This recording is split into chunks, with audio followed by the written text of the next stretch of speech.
عمار احمد صاحب کارڈیف UK سے انہوں نے پوچھا ہے، وہ کہتے ہیں کہ کیا افطاری کی غرض سے ایک شہر سے دوسرے شہر جایا جا سکتا ہے؟ کیا وہ سفر شمار ہوگا؟ اس میں تو انما الاعمال بالنیات ہے کہ آپ کی نیت کے اوپر یہ منحصر ہے کہ کیا آپ کا یہ سفر ہے یا نہیں ہے۔ اور اس حوالے سے حضرت خلیفہ مسیح رابع رحمہ اللہ تعالیٰ کا ایک مجھے یہ واقعہ یاد آ رہا ہے۔ حضور فرماتے ہیں بعض اوقات ہم ایک جگہ سے دوسری جگہ سیر کے لیے 70 مائل دور ایک جگہ ہے، وہاں پہ چلے جاتے تھے، اور کسی کے وہم و گمان میں بھی نہیں ہوتا تھا کہ ہم جو ہے وہ سفر کی غرض سے نکلے ہیں، بلکہ یہی ہوتا تھا کہ ہم ایک سیر کی غرض سے نکلے ہوئے ہیں، تو اس پر سفر والے مسائل کا اطلاق نہیں ہوتا۔ اسی طرح اگر آپ ایک جگہ سے دوسری جگہ جا رہے ہیں افطاری کے لیے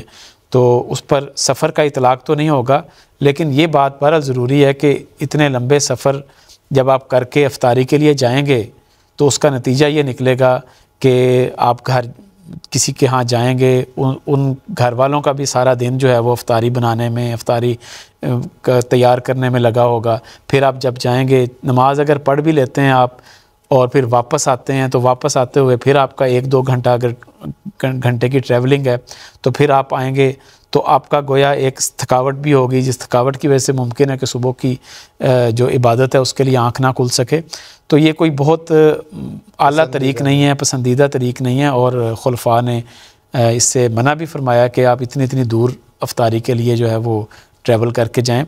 لیکن سفر بہرحال ان کا نہیں ہوگا کیونکہ ان کی نیت سفر کی نہیں ہے۔ ویسے بھی افطاریوں کو اس طرح کی افطاریوں کو پسند نہیں کیا گیا۔ ہاں جماعتی طور پہ بعض اوقات درس ہوتا ہے، وہاں پہ اکٹھے ہوتے ہیں، تو وہاں ایک اس کے لیے کہ لوگ مختلف جگہوں سے آئے ہیں تو ان کو ساتھ ہی نمازیں بھی پڑھ لی جاتی ہیں، درس بھی ہو جاتا ہے، افطاری کا بھی ہو جاتا ہے، لیکن بلا وجہ صرف اکٹھے ہو کے دوست احباب ہو کے اس کی افطاریاں، جیسے منصور صاحب نے کہا کہ وہاں پہ حضرت صاحب نے خلیفۃ مسیح رابع رحمہ اللہ نے فرمایا کہ لوگ گپوں میں اپنا وہ وقت ضائع کر دیتے ہیں جو نہایت ضروری اور دعا والا وقت ہوتا ہے۔ تو تکلفات ہیں، اور ایک طرح کی، میں تو یہ سمجھتا ہوں کہ ایک طرح کی آپس کی دعوتوں کا رنگ ہے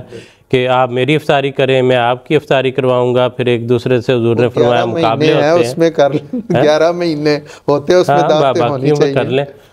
اس میں کوئی شک نہیں کہ آپس کی محبت کے لیے دعوت پہ بلانا، جانا، ملنا یہ اچھی بات ہے،